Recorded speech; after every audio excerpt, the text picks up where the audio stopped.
సంవత్సరాల వరకు స్వామివారి దర్శనం చేసుకోలేదండి కరోనా టైంలో.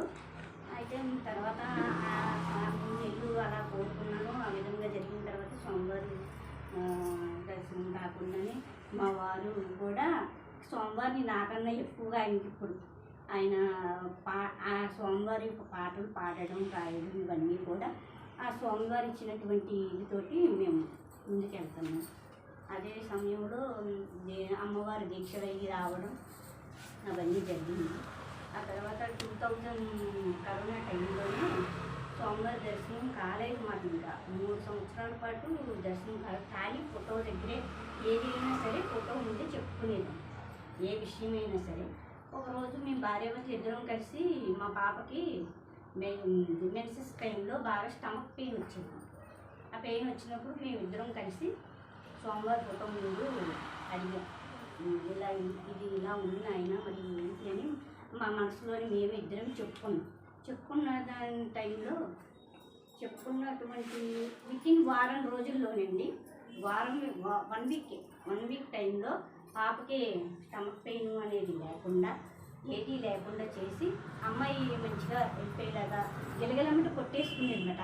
అంత పెయిన్లో అది తీసేసి స్వామి మాకు అంత రక్షణ కాలని మాకు అందించారు.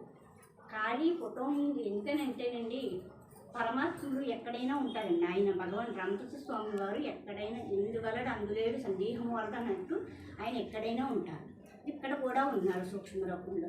మన మనసులో ఉన్నటువంటి మాట, మన మనసులో ఉన్నటువంటి మన నమ్మకం, విశ్వాసంతో నువ్వే మా సర్వస్వం నాయన అన్నప్పుడు, శరణాగతి పొందినప్పుడు ఆయన ఏం చేస్తారంటే మన మనసులో ఉన్నటువంటి ఈ భక్తురాలు కోరిక ఇది అని చెప్పి మనకి ఏది కావాలో అది మనకి ఇస్తారండి. ఆ విధంగా సంవత్సరం అంతా అయితే అసలు నా భర్త ఫోటో కూడా ఇంట్లో పెట్టలేదు స్వామివారికి. ఒక సంవత్సరం అంతా వద్దు, ఈయన చూస్తుంటే నాకు భయం అవుతుంది, పొద్దున్న లేచే ఈయన చూడటం ఏంటి అనేసి ఫోటో ఇంట్లో పెట్టలేదు. ఆ తర్వాత ఆయన చేతులతో ఆయన మన జనవరి 1 క్యాలెండర్ ఆయన ఇంట్లో పెట్టుకున్నాడు. ఈ రోజు అయితే మా బయట హాల్లో స్వామివారి ఫోటోలే ఉంటాయి, ఆయన చుట్టూ స్వామివారి ఫోటోలే ఉంటాయి. ఆయన రాకపోయినా సరే కూడా మా ఇంటి అయితే స్వామివారి ఫోటోలే ఉంటాయి. అలా కొంచెంగా స్వామివారు మా ఇంట్లో మనశాంతం అయితే ప్రసాదించారు.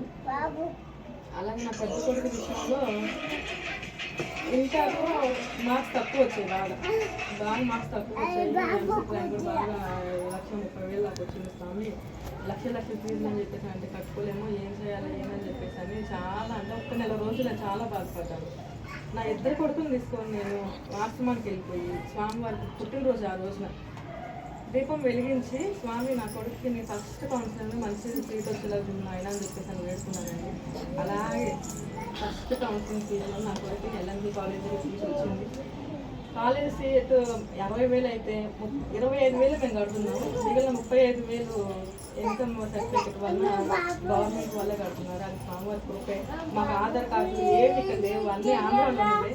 అలాంటిది కూడా మాకు ఇక్కడ ఈ తెలంగాణలో మాకు ఈ అవకాశం స్వామివారు ఇచ్చారు. ఆ కాలేజీలో మంచి సీట్ తెచ్చిచ్చారు. నా కొడుకుని చదువుకుంటున్నారు అంటే అదంతా స్వామివారి సేవ. అలాగే స్వామివారి సేవ చేసుకుంటూ నేను నా భర్త 2 మంది స్వామివారి సేవ చేసుకోవాలని నేను కోరుకుంటున్నాను.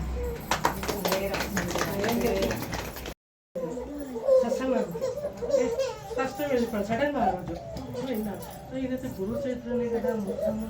ఓహో, నాకు దత్తాత్రేయ మహారాజుకి పంపించారు. అంటే మా అక్క వాళ్ళందరూ కేపీహెచ్బిలో సాయిబాబా సత్సంగ్కి వెళ్తారు.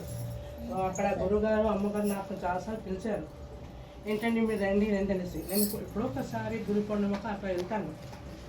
అంటే రమ్మనేసి అంటే దూరం కదా, మళ్ళీ బస్ ప్రాబ్లం లోపలికి ఉంది అనేసి నేను వెళ్ళాను. అక్కడ చాలాసార్లు పిలిచాను. సరే మీరు గురు దత్తాత్రేయ మహారాజు కదా అనేసి ఇంకా సెకండ్ టైం వెళ్ళాను. ఫస్ట్ టైం వెళ్ళాను, సెకండ్ టైం వెళ్తేనే ఎందుకు ఏమో నాకు స్వామి గారు వీళ్ళ ఇంట్లో ఇలా నాకు కనిపిస్తున్నారు. అలాంటి సుగంధమైన వాసన వస్తుంది. ఏంటి ఇట్లా నాకు ఎట్లా కనిపిస్తుంది వీళ్ళ ఇంట్లో అనేసి నాకు కొద్దిగా అచంబంగా అనిపించింది. రమ్మగారు ఇంట్లో నేను అన్నాను, నాకు నమ్మకం వస్తే నేను వస్తాను. ఆ మాట అన్నాను. ఫోన్ చేయకండి, నాకు ఇష్టమైనప్పుడు నేను వస్తాను.